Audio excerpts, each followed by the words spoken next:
కామరాజు గేదెలు, భీమరాజు పాదులు.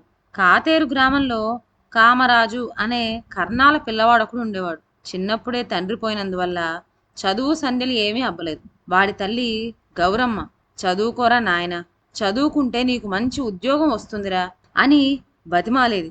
ఉద్యోగమా అమ్మా? ఏం ఉద్యోగం వస్తుందే అని అడిగాడు కామరాజు. కామరాజు అలా అడిగేటప్పటికి ఐతంపూడి గ్రామంలో ఆవిడ అన్నయ్యన హనుమాన్లు చేస్తున్న ఉద్యోగం జ్ఞాపకం వచ్చింది ఆవిడికి. ఆ ఉద్యోగం పేరేమిటో ఆవిడికి తెలియదు కానీ అదేదో చాలా గొప్ప ఉద్యోగం అని ఆవిడ అనుకున్నది. ఏమంటే హనుమాన్లు గారింటికి ఆయన ఉద్యోగ ధర్మం అంటూ కాయకూరలు, కందులు, పెసలు, మినువులు ఇంకా ఏవేవో సరుకులు ఊరికనే వచ్చి పడుతుండేవి. చుట్టుపక్కల రైతులంతా బల్ల మీద గడ్డి బోదులు తెచ్చిపడేసి పెరట్లో మేట్లు వేసిపోతూ ఉండేవారు. అంత గడ్డి ఊరికే వచ్చి పడుతోంది గనకనే ఆయన 5 పాడి గేదెలను కొన్నాడు. అవన్నీ జ్ఞాపకం వచ్చి గౌరమ్మ కొడుకుతో, హనుమాన్లు మావయ్య చేసే ఐతంపూడి ఉద్యోగం లాంటి ఉద్యోగం నీకు కూడా వస్తుంది నాయన. మావయ్య 5 గౌడి గేదెలను కొన్నాడు. వాళ్ళింట్లో రోజు 3 పూట్ల గడ్డ పెరుగు వేసుకు చుర్రుతారు తెలుసా? నువ్వు కూడా మావయ్యకి మళ్ళీ చదువుకొని అలాంటి ఉద్యోగం చేస్తేవా అతనికి మళ్ళనే 5 గేదెలను కొనుక్కొని మేపుకోవచ్చు. రోజు కమ్మటి గడ్డ పెరుగు వేసుకొని జుర్రవచ్చు అంది. గడ్డ పెరుగు అనడంతోనే కామరాజుకు నోరూరింది. అట్టయితే నేను తప్పకుండా చదువుకొని ఐతంపుడు ఉద్యోగం చేస్తానమ్మా, 5 గేదెలను కొంటానే అంటూ వాడు ఆ రోజు నుంచి బల్లోకి వెళ్ళటం మొదలెట్టాడు. బల్లోకి వెళ్ళాడు గాని వాడి ధ్యాస మాత్రం మాస్టర్ చెప్పే పాఠం మీద ఉండక ఐతంపూడి ఉద్యోగం అయ్యాక తాను కొనబోయే గౌడి గేదెల గడ్డ పెరుగు మీదనే ఉండేది. ధ్యానం మరో చోట ఉండటం చేత ఎన్నేళ్లు బల్లోకి వెళ్ళినా కామరాజుకు చదువు రాలేదు. ఐతంపూడి ఉద్యోగం చేసేటంత చదువు కాదు కదా, చేవరాలు చేసేపాటి చదువైనా అవ్వలేదు. తన కొడుకు ఇలా బడుద్దా అయిపోయాడని గౌరమ్మ విచారించి వీడిని దారికి తీసుకురావటం ఎలాగా అని శతవిధాలా ఆలోచించింది. వీడికి పెళ్లి చేస్తేనే సరి, అప్పుడు భార్యను పోషించవలసిన బాధ్యత నెత్తిమీద పడి సంపాదించవలనని యావా ఒక్క మాటగా పుట్టుకొస్తుందని తోచింది. ఈ ఆలోచన తట్టటంతోనే గౌరమ్మ గారు నిద్రాహారాలు మానేసి పెళ్లి సంబంధాలు వెతకసాగింది. తిరిగి తిరిగి ఆఖరికి తామరాడు కర్ణం గారి కూతురు అమ్మన్న అనే పిల్లను నిశ్చయం చేసుకు చక్కా వచ్చింది. కామరాజుకి మరెవ్వరు పిల్లనివ్వనప్పుడు అమ్మన్న తండ్రి మాత్రం ఎందుకు ఇచ్చాడు అని మీరు అడగవచ్చు. అమ్మన్న ఉత్తి వెర్రి మాలోకం.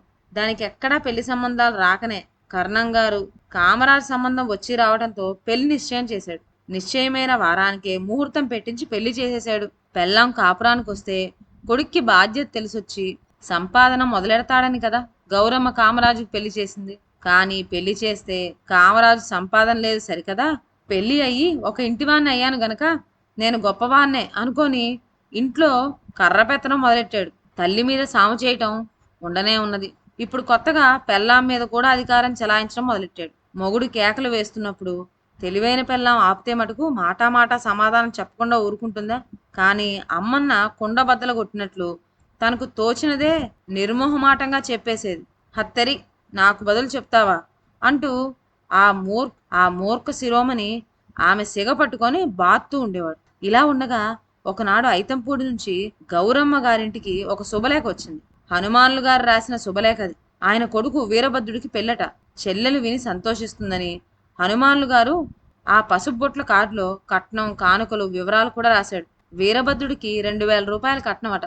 కట్నం సంగతి తెలిసి గౌరమ్మ గారు సంతోషించింది గాని క్రమంగా ఆ సంతోషమంతా అసూయగా మారింది. కామరాజును చూసి ఆవిడ, ఎందుకు వాచమవు, ఒక్క దమ్మిడి అయినా కట్నం సంపాదించలేకపోయావు కదా నువ్వు, ఎలా సంపాదిస్తావు, చదువుంటేగా. వీరభద్రుడు అంటే చదువు సంధ్య ఉన్నవాడు. వాళ్ళ నాన్నకు మళ్ళనే వాడు కూడా పెద్ద ఉద్యోగం చేస్తాడు. కట్నం ఇచ్చారంటే అబ్బురం ఏముంది అని తన బాధ వెళ్ళబోసుకుంది. కామరాజుకు అలాంటి అసూయ బాధ లేదు గాని ఆ శుభలేఖతో ఒక మాటు ఐతంపూడి ఉద్యోగం, 5 గేదెల పాడి, కమ్మటి గడ్డ పెరుగు జ్ఞాపకానికి వచ్చాయి. ఆ ఉద్యోగం ఎలాగైనా సంపాదించి గేదెల్ని కొని పెరుగు జుర్రుకోవాలన్న కోరిక మళ్ళీ ఒక మాటు కలిగింది అతనికి. అదే సమయానికి ఎండ పెడదామని అమ్మన్న పట్టుకు వెడుతూ ఉన్న పెద్ద ఊరగాయ బాన అతని కంటపడింది. తను గేదెల్ని కొంటే ఆ పాలని కాచడానికి ఆ మాత్రం కుండైనా ఉండాలనిపించింది కామరాజుకి. దానికి సరిపడా పెద్ద దాలి వేసి అంత కుండతోటి తన భార్య పాలు కాస్తుంది అనుకున్నాడు అతను. వెంటనే మరొక ఆలోచన వచ్చింది అతనికి. 5 గేదెలు పాడి తన పెళ్ళాం చేతి మీద కదా నడుస్తుంది.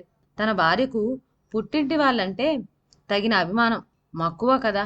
అంచేత అది వెన్నంతా కూడబెట్టి నెయ్యి కాచి ఆ నెయ్యంతా తామరాడు పంపించేది కదా. ఇది అతనికి పట్టుకున్న బాధ. ఆ సంగతి ఏమిటో అప్పుడే తేల్చుకోవాలని తోచి కామరాజు అమ్మన్నని నిల్చున పట్టాన రమ్మన్నాడు. ఆ అమ్మాయి వచ్చి ఎందుకు అని అడిగింది. నాకు ఐతంపూడి ఉద్యోగం అయితే గీతే నువ్వు 5 గేదెల పాడి చేస్తే గీస్తే మా వాళ్ళకు పోస్తావా మీ వాళ్ళకు పోస్తావా అని అడిగాడు కామరాజు. మీ వాళ్ళకెందుకు పోస్తాను, మా వాళ్ళకే పోస్తాను అన్నది అమ్మను. ఆ మాట వినేటప్పటికీ కామరాజుకు ఒళ్ళు మండిపోయింది. ఉబ్బెద్దుకు లేచి వెళ్ళి మీ వాళ్ళకే పోస్తావేం, మీ వాళ్ళకే పోస్తావేం అని పలు కొరుకుతూ అమ్మన్నను తెగ బాధడం మొదలెట్టాడు.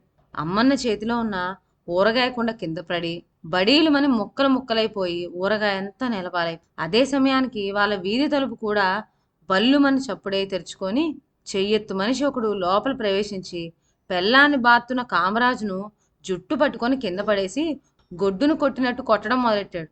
ఆ దెబ్బలతో కామరాజు చచ్చిపోయాను రో అని గోల్చేసాగాడు. ఆ గలాబా విని లోపల నుంచి గౌరమ్మ గారు, ప్రక్కింటి నుంచి పేరమ్మ గారు, వీధిలోంచి వీరమ్మ గారు పరిగెత్తుకొచ్చి కామరాజును ఆ వచ్చిన భీమరాజు చేతిలోంచి తప్పించారు. ఆ వచ్చిన భీమరాజు మరెవరో కాదు, అమ్మన్న అన్నగారే. చెల్లెల్ని పండకు పుట్టింటికి తీసుకువెళ్దామని తామరాడు నుంచి వచ్చిన కామరాజు బావమరిది. అక్కడ మూగిన అమ్మలక్కలంతా సంగతి ఏమిటో తెలియక విస్తుపోయి చూస్తూ ఉంటే గౌరమ్మ ఆఖరికి భీమరాజుని అడిగింది. ఏం భీమరాజు, కామరాజును అలా బాధేశావు అని.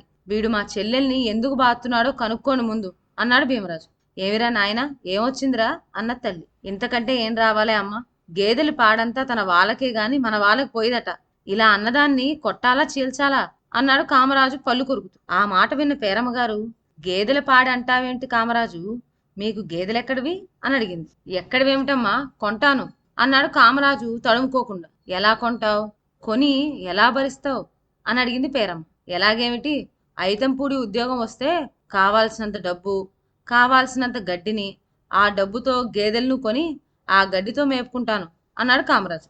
ఏడ్చినట్లే ఉంది నీ తెలివి అంటూ పేరమ్మగారు బుగ్గన వేలెట్టుకుంది. తల్లి ప్రాణం గనక గౌరమ్మ గారికి ఉక్రోషం వచ్చి తెలివి తక్కువ వాజమ్మ గనకనే బావమరిది చేత చావు దెబ్బలు తిన్నాడు. మొగుళ్ళు పెళ్ళాన్ని కొట్టడం ఉంది గాని బావమరిదిలు వచ్చి బావల్ని కొట్టడం ఎక్కడైనా ఉందా అంది.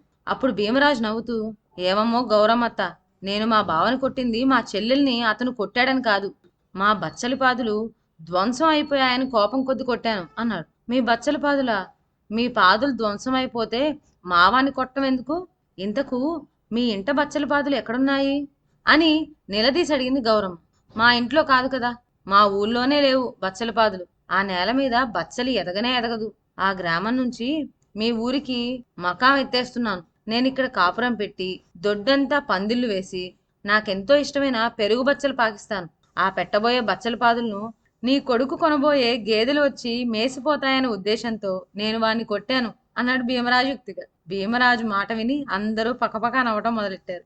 ఇదండి ఇవాళ కథ. ఇక సెలవు. నా ఛానల్లోని కథలు మీకు నచ్చినట్లయితే నా ఛానల్ను లైక్ చేసి సబ్స్క్రైబ్ చేయండి. షేర్ చేయడం మర్చిపోవద్దు. కొత్త కథల నోటిఫికేషన్ కోసం బెల్ ఐకాన్ ప్రెస్ చేయండి. Thank you.